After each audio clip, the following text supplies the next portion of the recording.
That's it. Every discovery, everything I do must line up with the traditional definition of what a discovery is. It's the satisfying of curiosity. Yeah. And so when I pitched Dirty Jobs, I was coming in on the heels of what you're talking about. There was still in nonfiction, it was Richard Attenborough, it was Jacques Cousteau, Jane Goodall. It was, the Discovery brand was very much a reflection of some of the greatest naturalists and historians and the world. They deferred. I think you just experienced what's known as a catastrophic failure. It sounds remarkable. And so you had this dance, production dance, where you had a credible sounding voice, an expert in censored thing, great job. Great job. When the expert is conducting that I wasn't worried. Not even for a second. Is a skull cleaner or a golf ball retrievist. It's a job. Any last requests? Oh shit, should have asked that earlier. We can get into it if you want.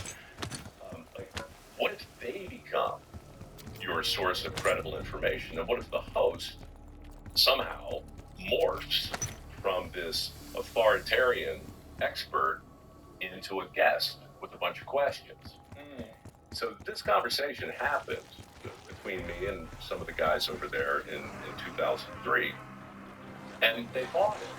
They didn't like Dirty Jobs. They took it to shut me up. They wanted 3 episodes, and the deal I made with these guys was rooted in this narrative.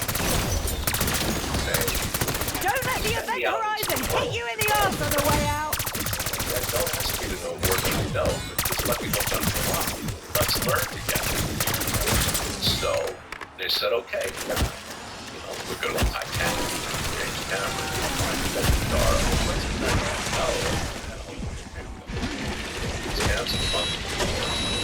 because Dirty Jobs finally hit. But prior to that, I was exploring dunes with Zahi Hawass. I was at the pyramids. I was in the largest undiscovered graveyard in Bawiti, the sands of the dead, where they found the mummies with the golden mask, and nobody knew who the hell they were because it wasn't attached to any dynasty. And who are all these people with golden masks on their faces? And so Discovery would send me to do these shows, and they were great. Meanwhile, this hot mess that looked like a German porno called Dirty Jobs winds up there, and it rates like through the roof. But the problem in 2004 was that, and this is a kind of cognitive dissonance that always is super interesting, right? When a big company or a brand or a political party, or really anybody, realizes that the thing their audience wants is like not this. the thing that they want them to want. That's amazing. I could have killed a lot more of you, you know. Most of the time it happens, Oh, come on. you just walk behind the barn and shoot it, and you never hear about it. Dirty Jobs actually got on the air before it was shelved for a year.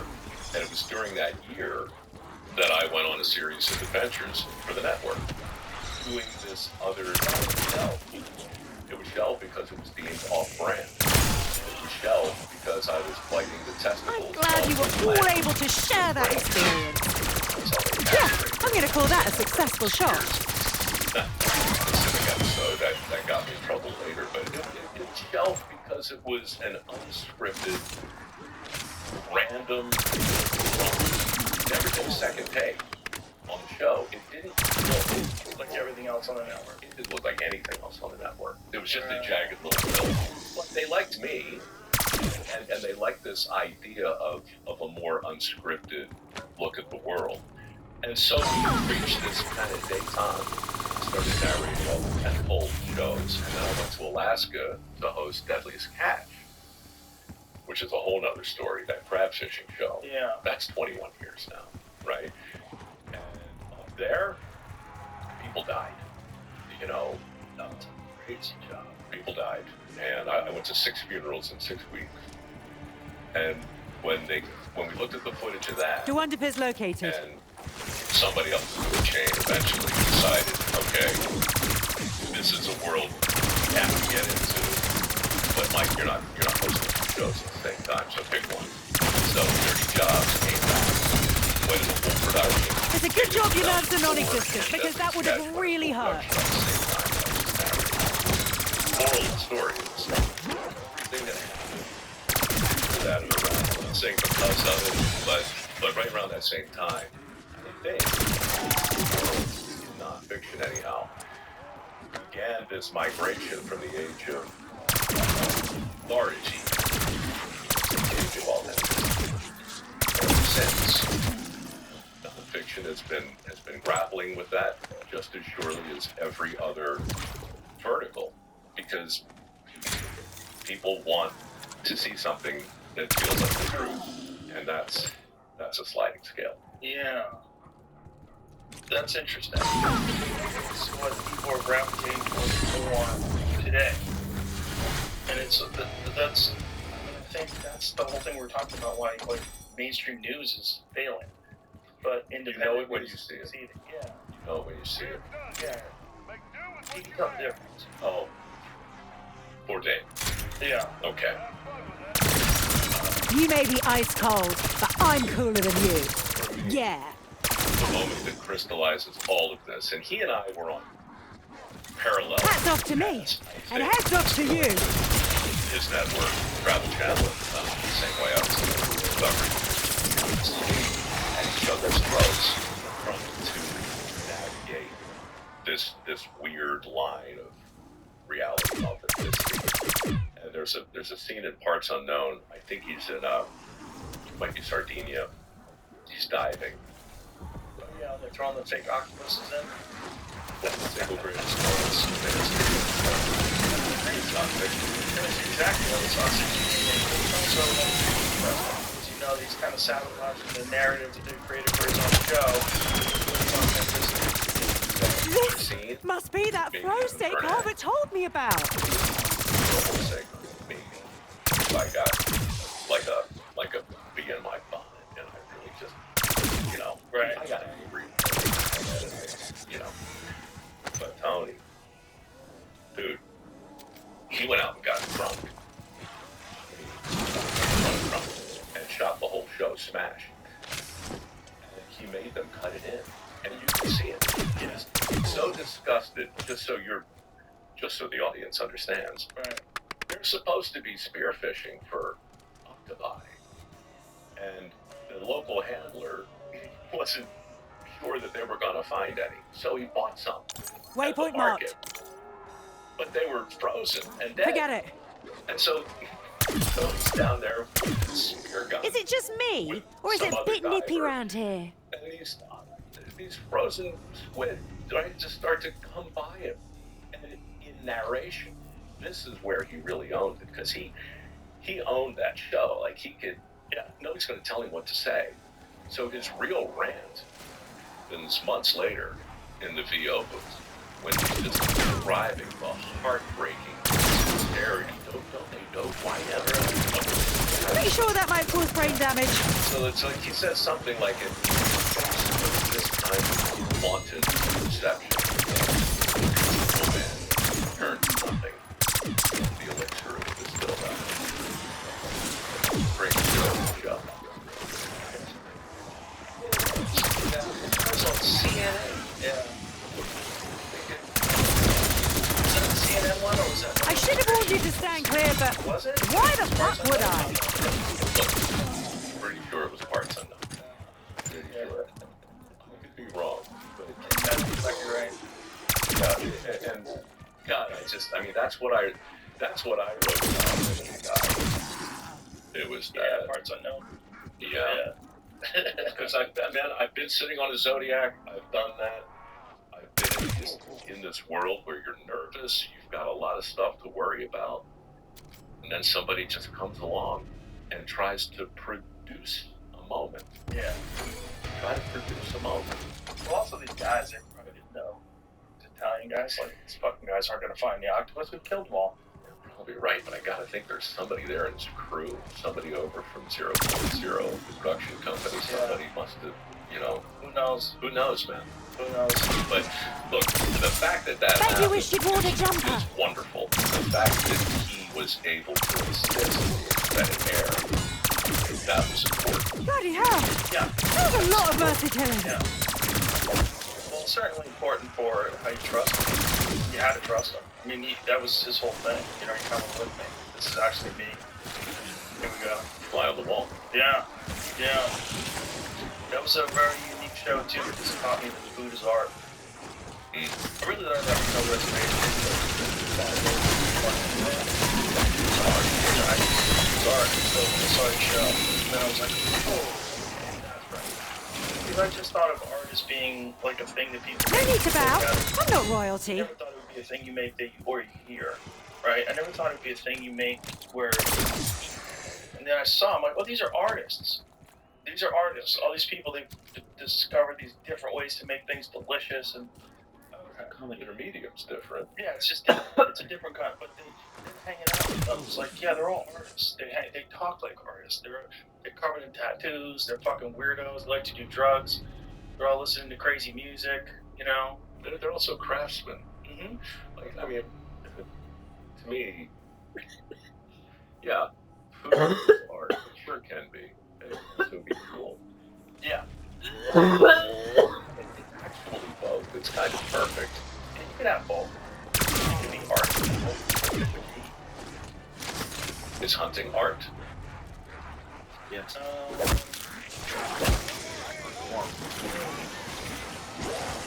It's a discipline.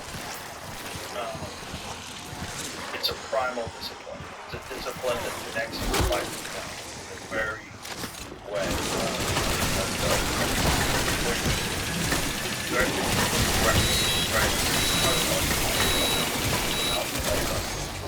My favorite.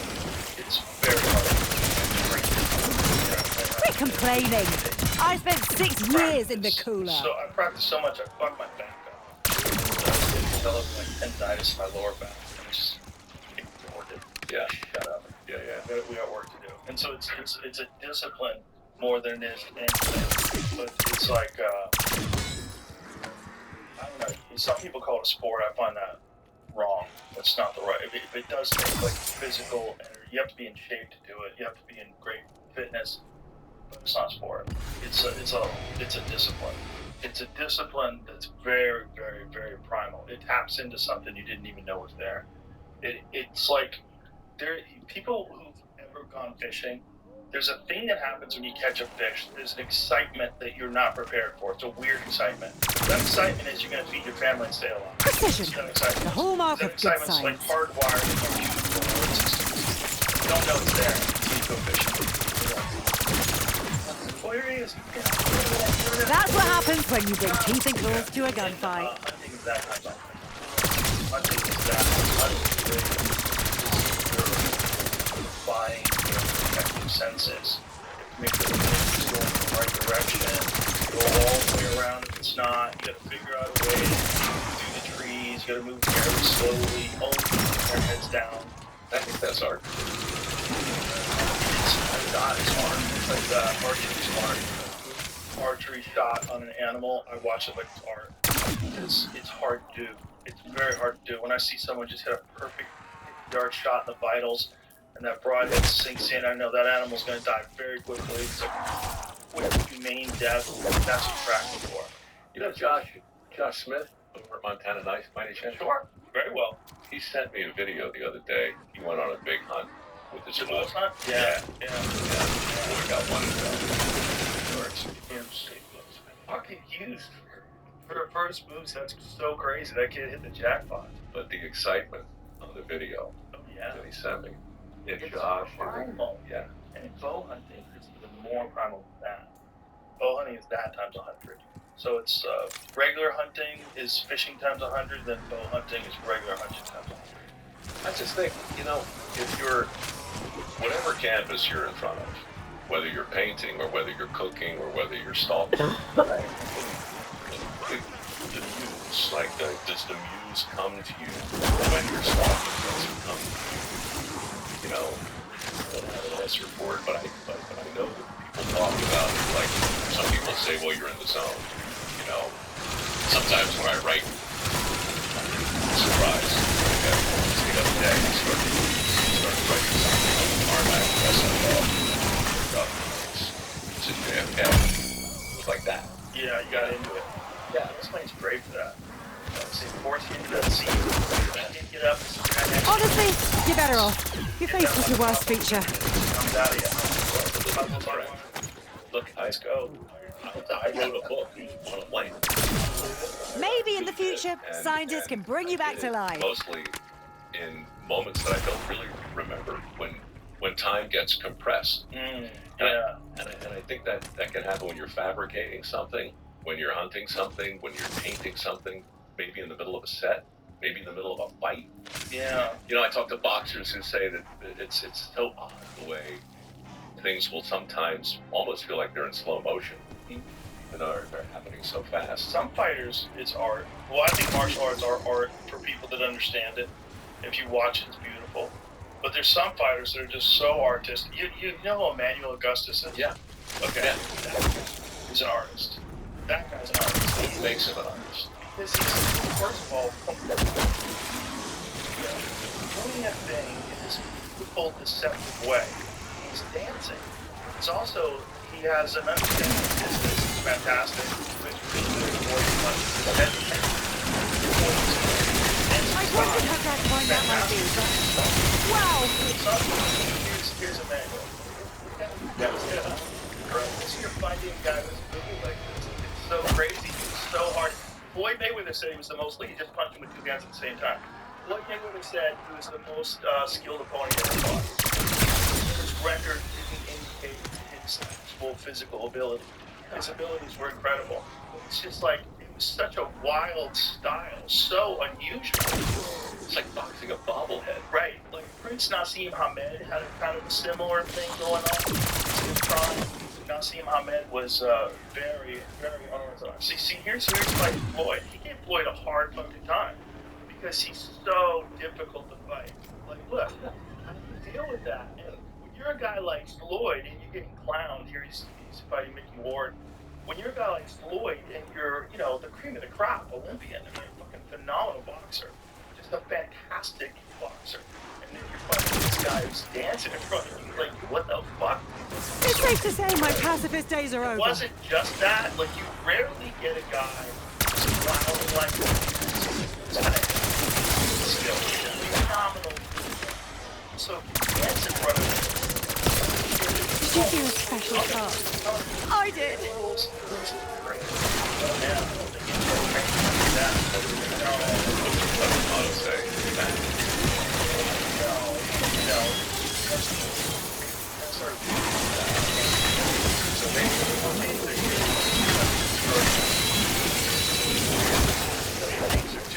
Well, maybe, but because you don't know sometimes. You don't. There's guys that come along with fighting in particular.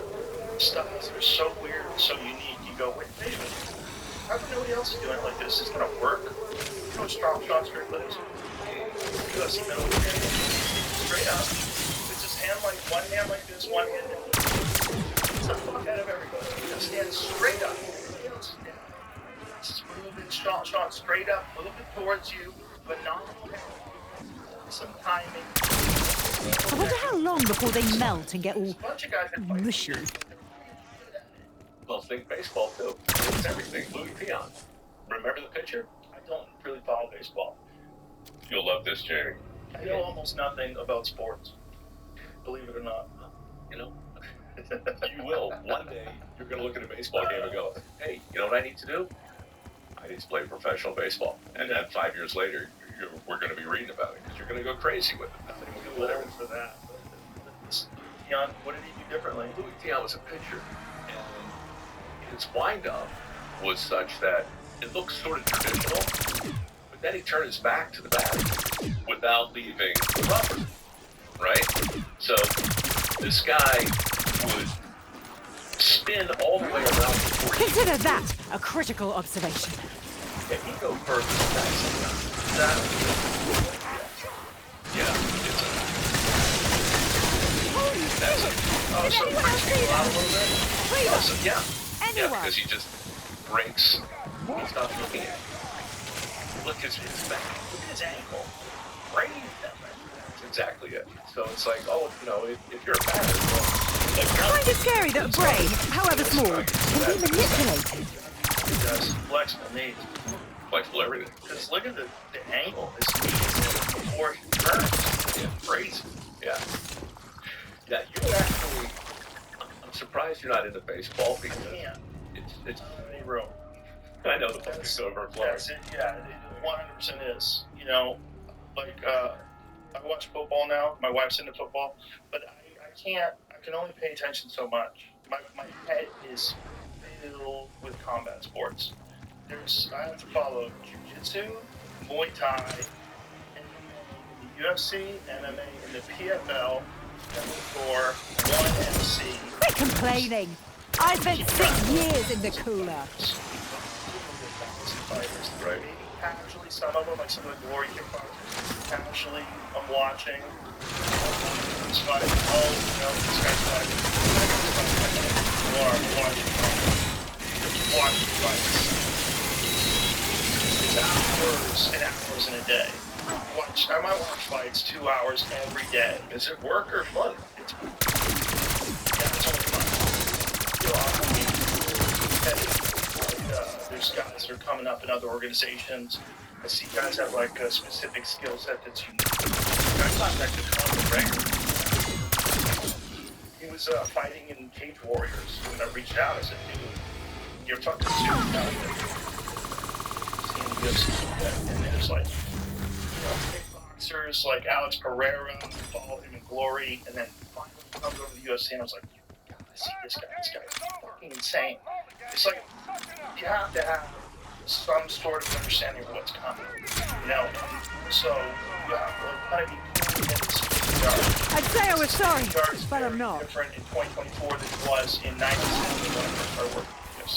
The state of the art is elite now. These 18-year-old kids that do everything at like a super high level. It's phenomenal. Instead of Goodness me, it's all go round here. Their goal in life, and you can see them in anarcho organizations, you can see them in foreign organizations, you can see them travel overseas. And so to me, it's I'll like, just put this here for unsafekeeping. It's interesting, man. You've had a front row seat to watching that sport become as dominant as it is. At the same time, you're watching the podcast world blow up. well, the in a UFC really was similar way. first. See, I was a fan of the UFC in the very, very beginning, and it got me into jiu-jitsu. So in 96, I started taking jiu-jitsu. 94, I found out about the UFC. I kept it in my head for a little bit. I was still kickboxing at the time, just not fighting anymore, just training. I was training a bunch of different places in North Hollywood. It's a place called the Jet Center in Van Nuys. So I was just interested in martial arts always. And the UFC came along, I was super interested in it. It was on news radio at the time, Richard Nicole at the time to start training. In 96, I started training. And so I started working with UFC in 97. Go practice your biting on some of your old mates. Plane, it was fucking hell.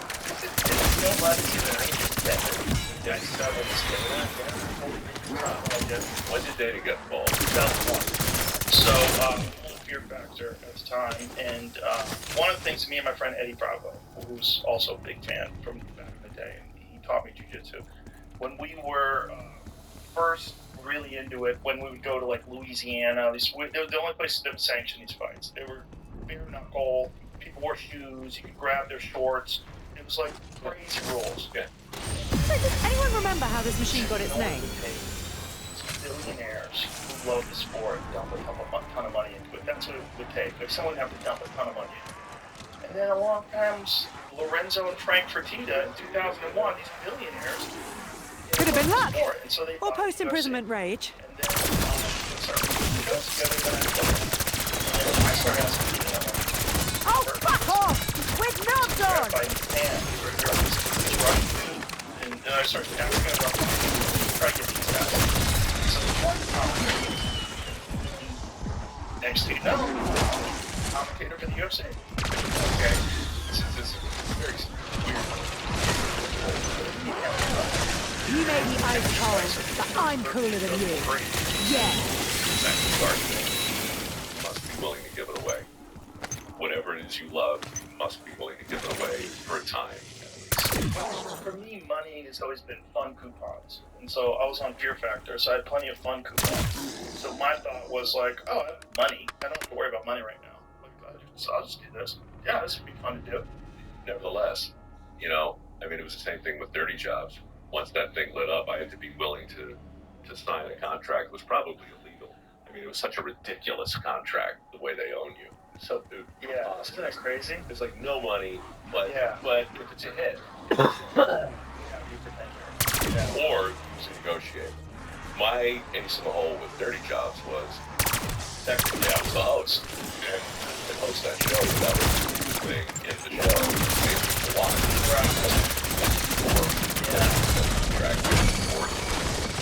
White balls all the sheep. Right. You have to be willing to do that. And so I was able to fix that. But damn, I'm trying to remember what this would have been. When did the Ultimate Fighter? Okay, so in 2004, Dirty Jobs was on the air. It was in that weird space where we didn't know if it was going to be a hit or what. But I was narrating all kinds of stuff for this guy, Craig. I walked into Craig's office in Hollywood, and he was sitting in there. I had no idea who he was. I just walked in to say hi, and Dana kind of knew me or recognized me. And Craig said, hey, this guy, Mike, he's narrating Chopper. I know it's a big change, but you'll get used to it. And say something. He said, previously on The Ultimate Fighter. And he said, fine, it'd be great. That sounds like Dana. He said, say something. It's great. Yeah. That's hilarious. Yeah, it's interesting how things happen like that. You know? Well, you were gonna, you wouldn't be sitting here now if your lease wasn't up or whatever. Yeah, I probably wouldn't. I would have gone back to New York. I think the art thing, we should not be done with that yet. There's something, I'm thinking about the clips you were playing. What do they call boxing? The Sweet Science. Yeah. So, like, art and science. I think anybody who's passionate about what they do can approach what they do like a scientist, or like an artist, or maybe both, I think both. So, I've got this foundation that evolved out of Dirty Jobs. It's called MicroWorks, and we award these scholarships to people who don't want to go. Sounds like you're up here moving at the chance.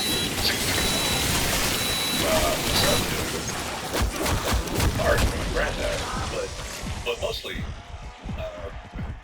because there are 8 million jobs now that don't require a degree. I wasn't worried. And Not even a little bit. $1.7 trillion in student loans on the books, right? That is bananas, and we've got these huge shortages in skilled trades. So I spent a lot of time talking about and what might be done to fix it. But starting part, it's like, you're a wood shop, metal shop, and sure, before it was shop, it wasn't just Votech. It turned into Votech, but before it was Votech, it was the vocational arts. That's what they called it. And so, we didn't just get rid of vocational arts. We started with a line of art. That's when it became Votech, and then there were a bunch of other abbreviations and hyphenations. But there's also a weird distinction on our side where we decided that we place a higher value on someone spending Don't make me do it enormous again. amount I couldn't. for a I'm job that already. doesn't pay nearly as much as the education cost, where you're burdened with debt. Gateway portal stabilizing. Where you have to work your way up a corporate ladder that might be that HVG Yeah, may hit hard, but we hit hard. Right on the house. The plumber, if you're a guy and you figure out to do carpentry, you understand how to use tools, you're taught properly, you have a good apprenticeship, you make an incredible living. It's very satisfying. It's still, it's a job. I could have killed a lot When more of you, you know. Bring satisfaction to other people that live in that house. And there's a great benefit. Society's got this distorted view of crazy.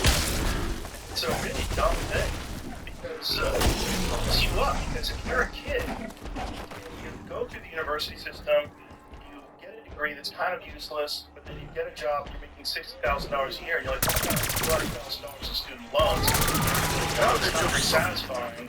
I'm stuck working my way up, but it's going to take a long time before I make enough money where I'm not burdened by this. Yeah. Or you could have a successful construction company by then.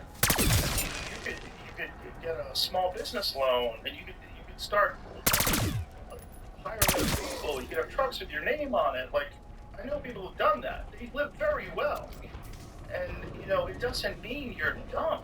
Like, a lot of these people who live very well are very self-educated. They read books, they watch documentaries, they're interesting people. And they're entrepreneurial. But we've got this bizarre thing in our head that if you didn't go to a school and get a degree, you must be a dumb person. It's weird. And it's not smart. It's not good for anyone.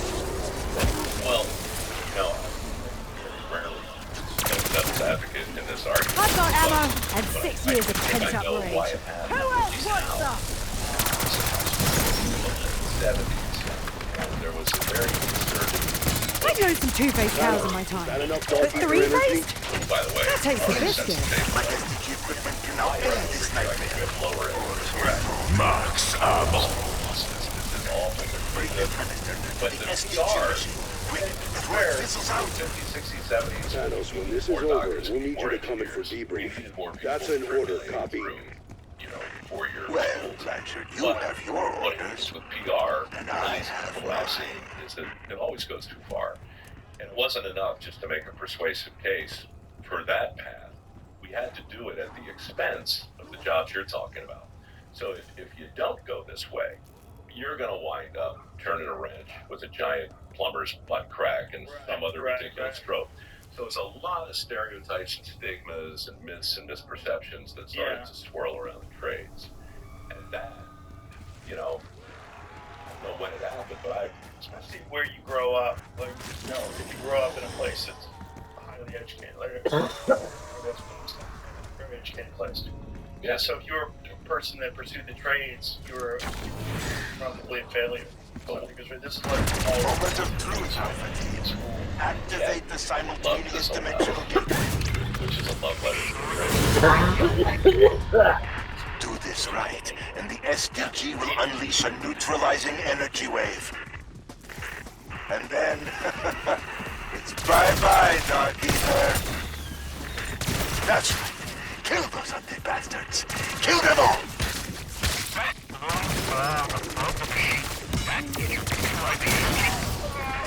Bingo! Every few kills empowers the SDG. Trust me, we want that orb to keep growing.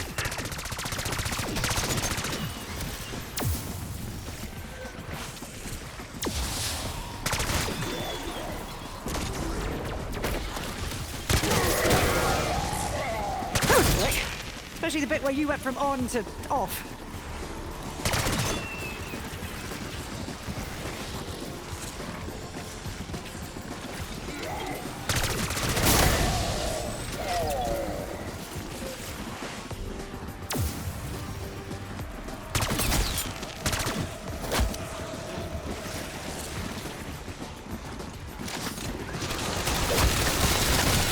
Bloody hell! That was a lot of mercy killings.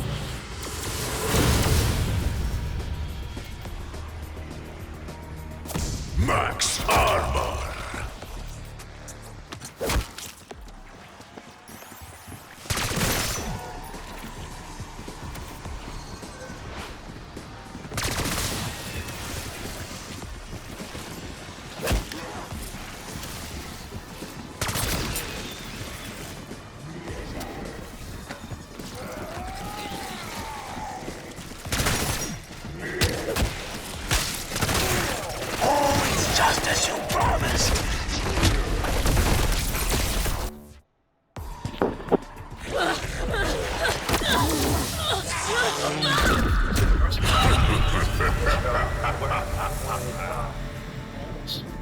Like do like stuff the way people did like way back in the day, like he'd make his own planer and all, you know. Yeah, oh yeah. I mean,